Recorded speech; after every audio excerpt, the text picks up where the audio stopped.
ইতোমধ্যে প্রচার প্রচারণা, মাঠের উত্তাপ বাড়ছে, বাকযুদ্ধ চলছে। এর মধ্যে খুবই ঘনিয়ে আসছে যে ভোট, এবং সেই সঙ্গে প্রায় সবকটি দলে কিন্তু তাদের ইশতেহার প্রকাশ করেছে।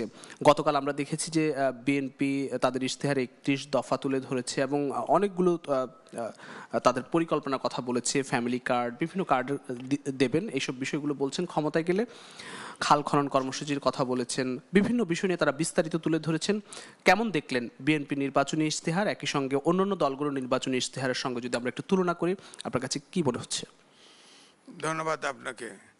ইশতেহার নিয়ে আলোচনা থাকতেই পারে, তবে বিএনপির ইশতেহার যেটা দিছে আমরা বুঝতে পেরেছি, কিন্তু জামাতের ইশতেহার কিন্তু আমি বুঝতে পারিনি। জামাত সম্পর্কে যা জানতে চেয়েছি এটার অনেক কিছুই আমি বুঝতে পারিনি। যেমন আমরা বিশ্বাস করি এই স্বপ্নগুলিতেই তৈরি হবে স্বপ্নের বাংলাদেশ। স্বপ্ন ধরা, ধরনীর বুকে স্বপ্নের ঠিকানা। অনেকগুলো আলোচনা জামাত সম্পর্কে মাঠে আছে, এসব কিছু পরিষ্কার হয় নাই, জনমনে আছে।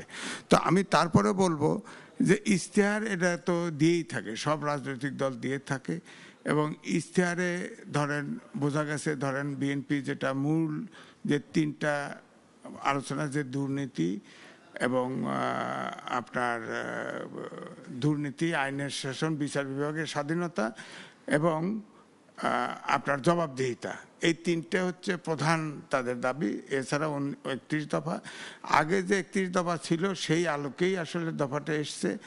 আমি ওখানে ছিলামও, দাওয়াতি ছিলাম, আমি শুনেছি। তাতে আমার কাছে মনে হয়েছে তারা এর আগেও দৈনিক পত্রিকাতে বিজ্ঞাপন দিয়েছিল, খসড়া ইশতেহার। সুতরাং এটারই অনুরূপ একটু ইলাবোরেট করেছে। আমার মনে হয় যে তারা যদি যে প্রতিশ্রুতি তারেক রহমান দিয়েছে এটা যদি বাস্তবায়ন করতে পারে, তাহলে আমার মনে হয় দেশে আইনের শাসন, সুশাসন এবং গণতন্ত্রের অগ্রযাত্রা এবং দেশে উন্নয়নের পথে হাঁটবে, এটা আমার ধারণা।